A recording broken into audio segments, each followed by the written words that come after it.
j'espère que vous allez bien. Aujourd'hui, je vous retrouve dans une nouvelle vidéo pour vous parler de mode et plus précisément d'habitudes, de manières de s'habiller en commun que je retrouve chez des femmes influentes, affluentes, des femmes qui ont un certain niveau de vie, comme des femmes politiciennes, des femmes d'hommes politiques, des femmes d'affaires.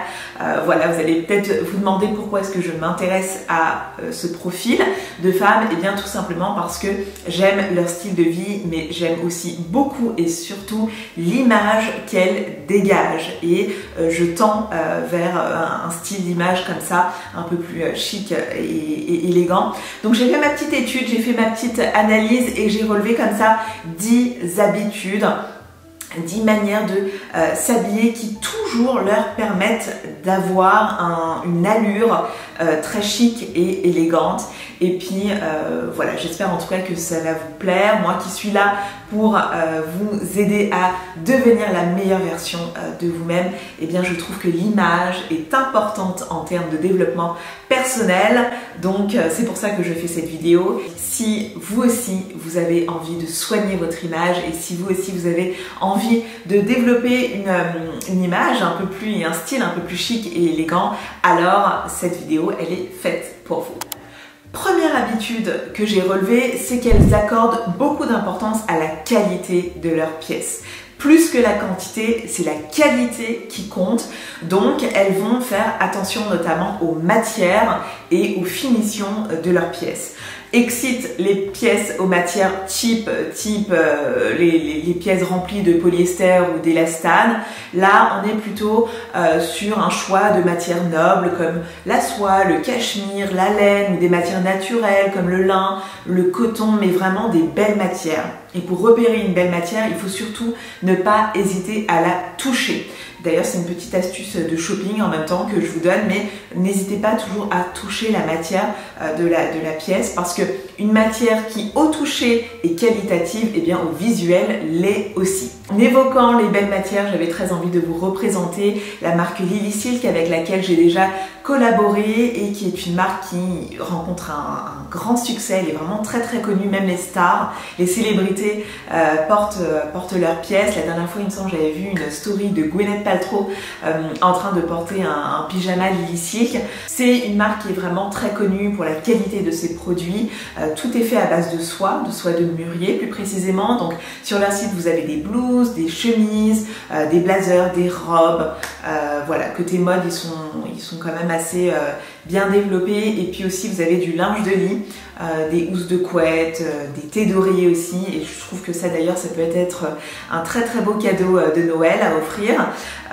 Voilà, donc je vais vous montrer ma nouvelle sélection, mais en tout cas, notez qu'avec mon code ELIF15, vous avez le droit à moins 15% supplémentaire sur le site internet, sur tout le site internet. Donc, on commence par un pull en cachemire d'une couleur extrêmement élégante, je trouve. C'est un très joli rouge bordeaux, un petit peu prune. J'adore la couleur, j'ai vraiment eu un coup de cœur sur ça. La matière est évidemment excellente. C'est vraiment un genre de pull que je trouve basique à avoir dans sa garde-robe. C'est un pull aussi qui peut se porter très bien de jour au travail par exemple, ou de nuit à une soirée, pour aller à un restaurant par exemple ou à une date. Mais c'est vraiment un très joli pull. Il est fin mais il tient très chaud et c'est d'ailleurs tout l'avantage du cachemire. Ma deuxième sélection, c'est une blouse blazer, c'est comme ça qu'elle s'appelle sur le site et pas pour rien parce qu'en fait vous pouvez très bien la porter en guise de chemise, donc par-dessus un pantalon comme je l'avais fait pour un look de mariage que je vous avais montré sur Instagram, et vous pouvez très bien aussi la rentrer à l'intérieur d'une jupe et puis vous pouvez la porter aussi en tant que blazer, donc avec un petit débardeur, un pantalon en dessous ou par-dessus une robe par exemple. C'est stratégiquement très intéressant de choper ce type de pièces qui sont en fait 2 pièces en une. Voilà, la qualité est très bonne, c'est très confortable. Franchement, j'adore, je trouve ça vraiment très chic en plus. Et encore une fois, ça peut être une blouse portable de jour au travail que de nuit, enfin en soirée, voilà, pour n'importe quel événement de soirée. La deuxième habitude que j'ai relevée, c'est qu'elle porte globalement des looks aux couleurs neutres. Je dis bien globalement, ce n'est pas tout le temps.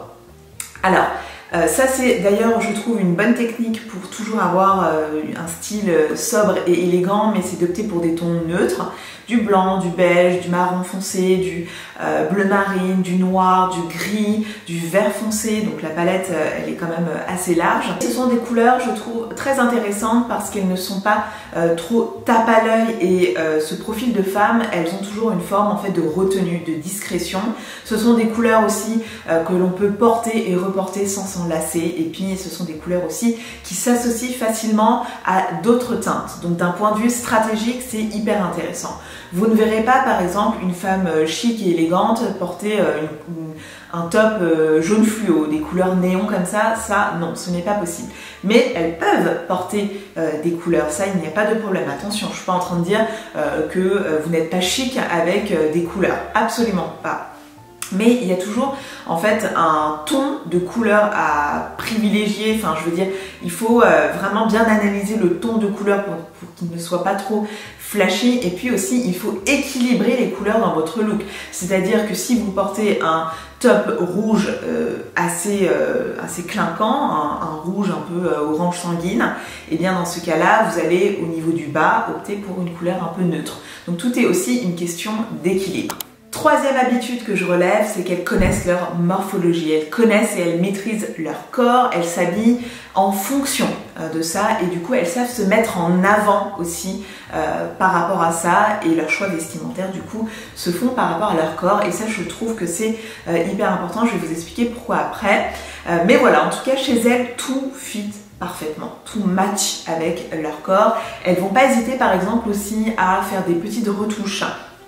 Si, je sais pas, leurs vestes, leurs manches, leurs pantalons sont trop longs, voilà, ça c'est une petite habitude qu'elles vont aussi avoir. Et puis surtout, elles vont aussi opter pour des coupes très féminines, plus que des coupes masculines. D'ailleurs, les coupes masculines, on oublie. Enfin, par exemple, une coupe oversize, c'est pas du tout ce vers quoi elles vont se diriger. Bon, moi, personnellement, j'ai mon avis sur ça parce que je pense qu'une coupe oversize peut faire chic aussi, non, par rapport à la façon dont on le stylise. Je trouve ça personnellement très important de s'habiller par rapport à sa morphologie. Pourquoi? Parce qu'en fait, quand on voit quelqu'un et qu'on dit waouh, mais qu'est-ce que c'est joli ce look sur elle, waouh, elle est super bien habillée, ça lui va super bien, et bien en grande partie c'est le résultat d'un look qui est adapté à sa morphologie. C'est aussi important de connaître sa morphologie quand on cherche son style vestimentaire et quand on cherche à savoir quelles pièces nous vont mieux. Quatrième habitude, elles dégagent quelque chose de sobre, élégant, et elles ne sont pas dans l'extravagance.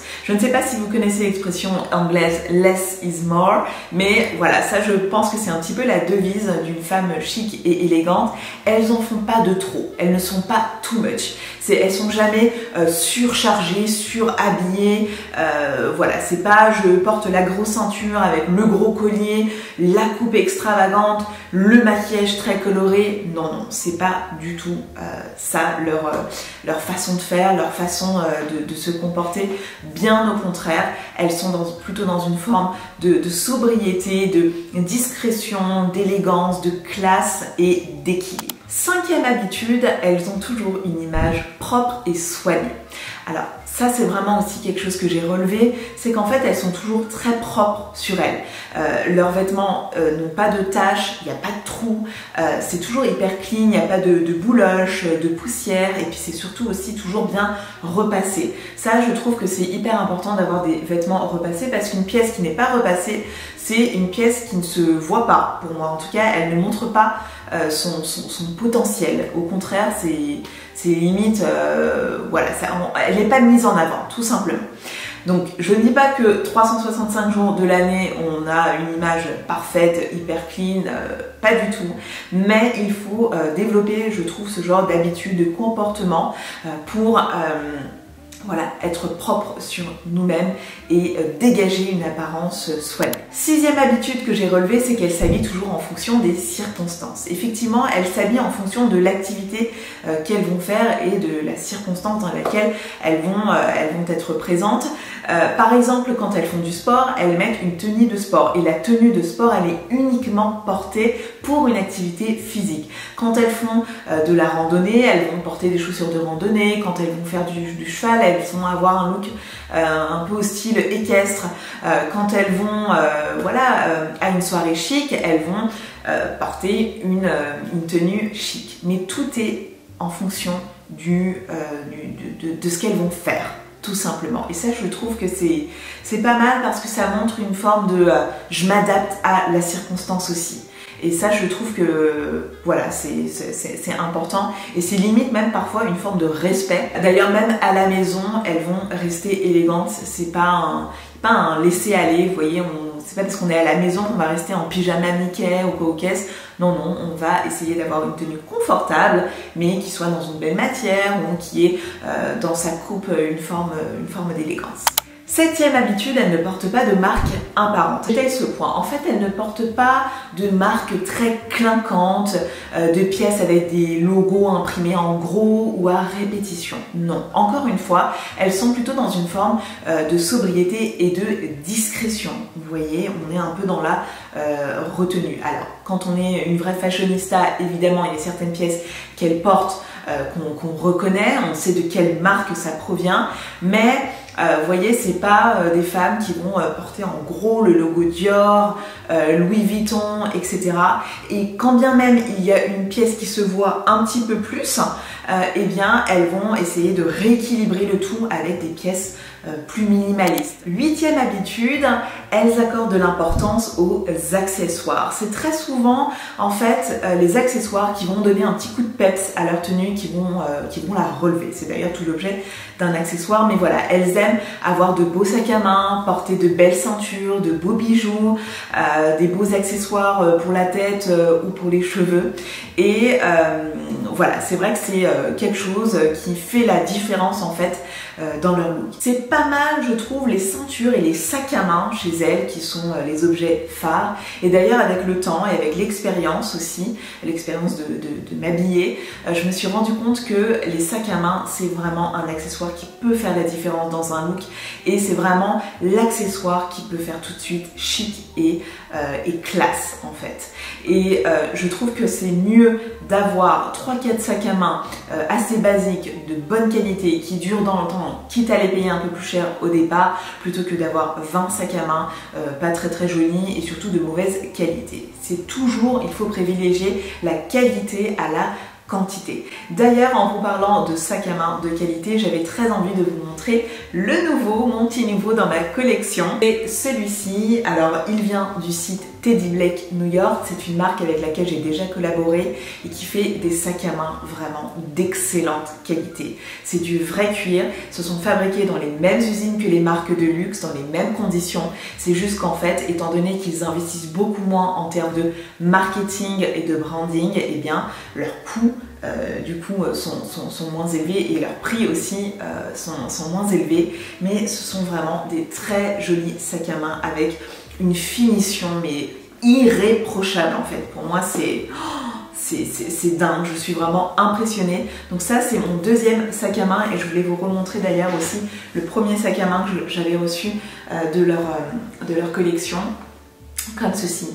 Il est absolument magnifique. J'adore, il y a une anse aussi à l'intérieur, mais j'aime tellement cette forme de sac à main et puis j'adore aussi les couleurs, je les trouve vraiment basiques. Si en tout cas ça vous intéresse de vous procurer un très joli sac de très bonne qualité comme celui-ci, n'hésitez pas à vous rendre sur le site de Teddy Blake New York et d'utiliser mon code TBELIF30 qui vous donne moins 30%. C'est quand même un joli rabais sur tout le site internet en plus d'un prix déjà soldé, hein, sachez-le. Donc voilà. Neuvième habitude, elles ont une mise en beauté naturelle. Effectivement, même de ce côté-là, on reste dans quelque chose de sobre et de simple. Voilà, par exemple, au niveau du maquillage, on va plutôt opter pour des ton assez chaud, assez neutre et très naturel. Un fard par exemple marron, beige. Pareil au niveau du rouge à lèvres, on va plutôt opter pour des teintes rosées, nude, beige, beige clair. Juste pour un petit peu relever la carnation de la lèvre, on va aussi opter pour des glosses transparents. Le gloss aussi, ça c'est quelque chose que je vois pas mal utilisé. Pareil au niveau du blush. On ne va pas appliquer par exemple un blush trop rouge ou trop orangé ou trop rosé. Il faut vraiment juste ce qu'il faut pour raviver la beauté naturelle en fait du visage de la personne. Pareil au niveau des cheveux, on ne va pas être dans des teintures trop superficielles, il ne faut pas dénaturer en fait le visage et la nature de la personne.